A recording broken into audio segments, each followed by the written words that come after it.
Bismillahirrahmanirrahim. Assalamu alaikum wa rahmatullahi wa barakatuh. Welcome back to Physics with Umar Farooq and NMDK test discussion session. Test number 6, 2 September 2021. कुछ MCQs जो आए हैं वो ज़रा discuss कर रहा हूँ. Number first, unit of relative permeability is Henry. Henry per meter dimensionless या Henry per meter square. तो देखो यहाँ पे लिखा हुआ है रिलेटिव. ठीक है, जब बात रिलेटिव का आ गया, यहाँ पे परमिटिविटी हो या परमिबिलिटी हो, उसका न यूनिट होता है न डायमेंशन होता है. सो the correct option in this MCQ that is dimensionless quantity. ठीक है. Number 2, initial kinetic energy of projectile is 100 joule. If it is projected at 60 degree, then potential energy of projected at highest point will be what? Highest point पे potential energy क्या होगा? देखो, ये हो गया horizontal component, ये हो गया vertical component. अब यहाँ पे ये एक पैराबोला पाथ है जिसको हम पाथ ऑफ प्रोजेक्टाइल कहते हैं. इस पॉइंट पे पोटेंशियल एनर्जी है, लेकिन ये पोटेंशियल एनर्जी कौन सा होगा? ग्रेविटेशनल पोटेंशियल एनर्जी होगा, जो बराबर है 1/2 mv² साइन स्क्वायर थीटा. क्या होगा? साइन स्क्वायर थीटा होगा. अब ये हाफ mv² किस चीज़ के बराबर है? काइनेटिक एनर्जी के बराबर है. कौन से काइनेटिक एनर्जी के बराबर है? पॉइंट ऑफ प्रोजेक्शन में या पॉइंट ऑफ टारगेट पे, दोनों पे. ठीक है, तो हम लिखते हैं potential energy is equal to kinetic energy into sine square of theta. अब यहाँ पे लिखा हुआ है 60, तो साइन 60 बराबर है √3 के. ये बराबर हो गया 100 का, और ये बराबर हो गया 3/4. तो ये हो गया 300/4 से जो भी आता है वो हमारा क्या होगा? आंसर होगा. ठीक है, मतलब ये √3/2 है. अगर स्टूडेंट कहे कि ये 3/4 किस तरह आ गया, तो साइन 60 डिग्री ये बराबर है √3/2. तो यहाँ पे क्या होगा? इस पे स्क्वायर लें, क्योंकि यहाँ पे स्क्वायर है, तो ये हो जाएगा 3 और नीचे ये स्क्वायर हो जाएगा तो 4, 3/4. तो ये 3/4 यहाँ से आया होगा. ठीक है, और यहाँ पे इनिशियल काइनेटिक एनर्जी कितना है? वो 100 है. Now number 3, a square loop of side 4 meter is placed in a magnetic field of 10 joule. Sorry, ये 10 joule नहीं है, ठीक है ना, ये 10 टेस्ला है. Surface of the loop is making angle of with the field of 60 degree. What will be the flux? तो flux आप लोगों को पता है, flux B is equal to BA cos of theta. B कितना है? 10. एरिया कितना है? 100 मीटर मल्टीप्लाई बाई मीटर, तो ये आ गया 4 मल्टीप्लाई बाई 4, ये आ जाएगा 16, और मल्टीप्लाई बाई cos 60 है, तो cos 60 बराबर है 1/2 का, तो ये आ जाएगा 160/2 which is equal to 80 weber.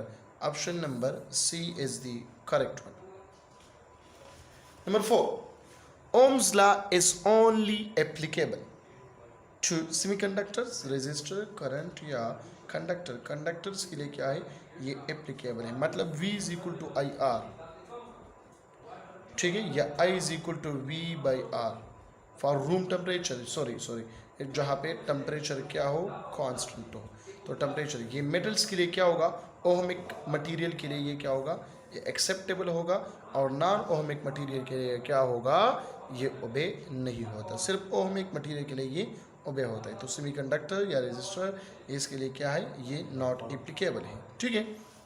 Number 5, the light we are seen is visible infrared, ultraviolet या none of above.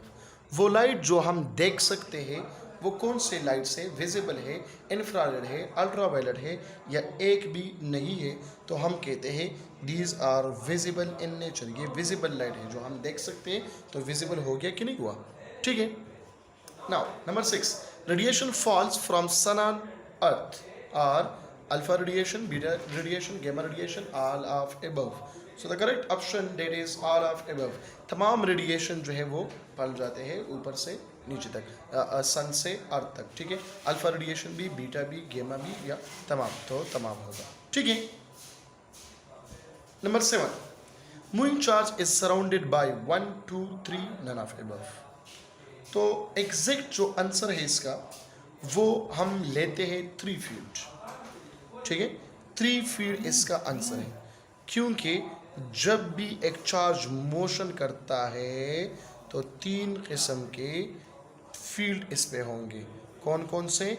Electric field, magnetic field और ग्रेविटेशनल फील्ड। वो अलग बात है कि ग्रेविटेशनल फील्ड बहुत ज़्यादा नेग्लिजिबल है, हम इसको अप्रॉक्सीमेटली 0 लेते हैं। कितना नेग्लिजिबल है? 10⁻³ टाइम नेग्लिजिबल है। लेकिन यहाँ पे सिर्फ लिखा हुआ है moving charge is surrounded bye. जब मूविंग चार्ज सराउंडेड बाय है तो वो कितने होंगे? 3 1 2 3 फील्ड सिर्फ होंगे। कितने फील्ड होंगे? 3 फील्ड होंगे। 2 फील्ड कभी भी नहीं होता। 2 फील्ड कौन से केस में होता है? सिर्फ इलेक्ट्रोमैग्नेटिज्म के दरमियान। जब हम पढ़ते हैं कि in electromagnetism moving charge is surrounded by 2 field, क्योंकि वहाँ पे जो हम मैग्नेटिज्म को स्टडी करते हैं वो इन केस ऑफ इलेक्ट्रिसिटी पढ़ते हैं, ठीक है बेटा। तो यहाँ पे करेक्ट ऑप्शन कौन सा होगा? वो 3 फील्ड होगा, ठीक है। बाज़ बुक्स में आप लोग देखें तो वहाँ पे 2 फील्ड्स लिखा हुआ है, ठीक है। लेकिन जो एग्जैक्ट जो मतलब मेन बुक से HRK है, HRW है, वहाँ पे आप लोग देखें तो वहाँ पे लिखा हुआ है 3 फील्ड्स। और यही MCQs मैंने अपने बुक में भी लिखा हुआ है कि 3 फील्ड्स होंगे, ठीक है। Now number 8, the magnetic field of earth at its surface is 2 gauss, 1/2 gauss या 4 gauss या none of above।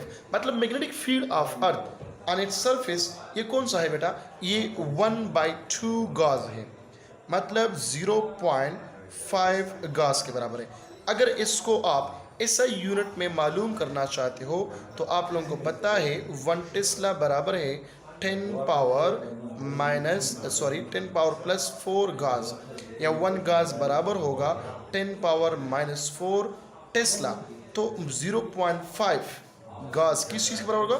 0.5 multiply by 10 power -4 Tesla, या हम लिखते हैं 5 मल्टीप्लाई बाई 10 पावर -4 टेस्ला, या हम लिखते हैं ये -5 होगा, ये -5 होगा, यह 50 मल्टीप्लाई बाई 10 पावर -6 टेस्ला, या हम कहते हैं कि 50 माइक्रो टेस्ला है। ये इसके SI पे है और ये 0.5 गाज ये कौन से केस में है? इन केस ऑफ CGS, ठीक है। 9 number, if area of a circle is increased by 4 times distance of a circle is increased by। तो distance of a circle असल में क्या है? 2πr के बराबर है, ठीक है। 2πr को हम सर्कमफेरेंस कहते हैं कि नहीं कहते? जो d से हम डिनोट करते हैं। So total distance covered by a circle इसमें d के बराबर है, और ये बराबर होगा, ये डायरेक्टली प्रोपोर्शनल है √a के साथ। ऑलरेडी इस बुक में इसको एक्सप्लेन कर चुका हूँ, आप लोग देख सकते हैं बेटा, ठीक है। तो ये क्या हुआ? 4 टाइम ये इंक्रीज हुआ, तो 4 पे 2 पे हम स्क्वायर ले ले, फिर √, तो कितना होगा? 2। Option number A is the correct one. Now number 10, the error between experimental and theoretical value of Newton assumption of speed of sound is what? Speed of sound में मतलब न्यूटन जो assumption उसने पेश किया था वो आया था 281 मीटर पर सेकंड, और जो करेक्ट था वो क्या था? 332 या 333 या 334 हम लेते हैं, ठीक है। तो हम क्या करेंगे? 332 से 281 को माइनस करें, अप्रॉक्सीमेटली 50, 51, 52। तो यहाँ पे आंसर कौन सा करेक्ट होगा? This is the correct option. Option कौन सा है? 52 मीटर पर सेकंड आंसर होगा, ठीक है। अच्छा लास्ट MCQ, अच्छा सेकंड लास्ट MCQ क्या है? How many electrons will have a charge of 2 coulomb? 6.2 multiplied by 10 power 9, 6.2 multiplied by 10 power 18, 12 multiplied by 10 power 19, 12 multiplied by 10 power 18। बेटा मैंने यहाँ पे आप लोगों को एक ट्रिक बताया था, वो ट्रिक क्या है? Small n is equal to capital N into 6.25 multiply by 10 power 18, ठीक है। ये नंबर ऑफ चार्ज शो करता है। अब इसको मैं अप्रॉक्सीमेटली लेता हूँ कि ये क्या है? 6 मल्टीप्लाई बाई 10 पावर 18 है। सो यहाँ पे नंबर ऑफ चार्जेस कितने हैं? ये है 2, so 2 multiply by 6 12 multiply by 10 power 18, so the correct option is this one, option number D.